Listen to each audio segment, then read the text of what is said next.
வணக்கம். அதிமுக டெல்லிக்கு அடிமையாயிருச்சு. இந்த டாக் வந்து இந்த 2, 3 நாளா ரொம்ப பெரிய அளவுல எல்லாராலயும் அப்படியே எல்லா சைட்லயும் அப்படியே கொஞ்சிட்டு அப்படியே என்ன சொல்றது கொட்டிட்டு இருக்காங்க. ஒரு சில கேள்விகள் மட்டும்தான். எந்த முதலமைச்சர் வீட்டுக்கு அமித்ஷா நேர்ல போய் சாப்பிட்டுருக்காரு? ஏன்னா டெல்லி அதிமுகவை எந்த அளவுக்கு மதிக்கிறாங்க அப்படிங்கிறதுக்கான ஒரு இது. இன்னும் சொல்லப்போனால் அண்ணாமலை அவர்களுக்கும் எங்களுக்கும் நிறைய முரண்கள் ஆரம்பத்தில் இருந்துச்சு. ஆனால் எல்லாத்தையும் விட்டுட்டு அண்ணாமலை அவர்கள், அமித்ஷா அவர்கள் எல்லாரும் 3 பேர் வீட்டுக்கு தான் போய் அமித்ஷா சாப்பிட்ருக்காரு.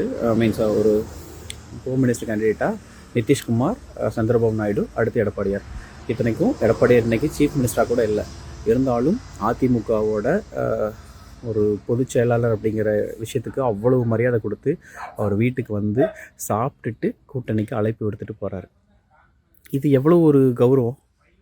திமுகவோட வீட்டுக்கு என்னைக்காச்சும் ஸ்டாலின் வந்து ஒரு டீ காஃபி ஒரு டம்ளர் தண்ணி குடிச்சிருக்காரா? உங்களை ட்விட்டரில் ஃபாலோ பண்ணுறதை கூட நிறுத்திட்டாரு. இந்த அளவுக்கு உங்கள் கூட்டணி கட்சி உங்களை செருப்பால் அடிக்காத குறையாக கேவலப்படுத்தி மானபங்கப்படுத்தி நடுத்தெருவில் இழுத்து விட்டுட்டு இருக்குது. ஆனால் அதெல்லாம் உங்களுக்கு தெரியல. அதை மறைக்கிறதுக்கு அதிமுக பக்கம் கை காட்டிகிட்டு இருக்கீங்க.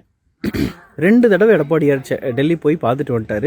அதுவும் கூட்டணி பேச்சுவார்த்தை நீங்கள் உருட்டினாலும் பின்னாடி நிறைய விஷயங்கள் பேசிகிட்டு இருக்காங்க. அது வந்து வர வேண்டிய அதிகாரிகள் உள்துறை அமைச்சர் வீட்டுக்கு வந்து பேசுகிறதுக்கும் ராயப்பேட்டை எம்ஜிஆர் மலைக்கு வந்து பேசுகிறதுக்கும் நிறைய வித்தியாசம் இருக்குது. ஈவன் எம்ஜிஆர் மலைக்கு வர சொன்னாலும் அவங்க வந்து பேசுவாங்க. அது ஒன்றும் பெரிய பிரச்சனை இல்லை. எங்கள் கூட்டணிக்குள்ளே அந்த மாதிரி முரண்கள் இல்லை.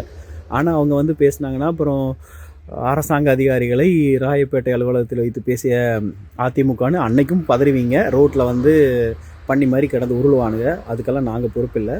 But reality is BJP is respecting ADMK to the highest. அதே அளவுக்கு அதிமுகவும் பாஜகவுக்கு மரியாதை கொடுக்குது. ஆனால் அதை தாண்டி கொள்கை முரண்கள் எங்களுக்குள்ள நிறைய இருக்கும். அதை நாங்கள் பேசிக்கிறோம், டீல் பண்ணிக்கிறோம். இங்கே தமிழ்நாட்டை காங்கிரஸ் ஆட்சியில் வட இந்தியாவுக்கு விற்று கொண்டிருந்த திமுக இதை பற்றியெல்லாம் பேசுகிறதுக்கு கொஞ்சம் கூட தகுதியே கிடையாது.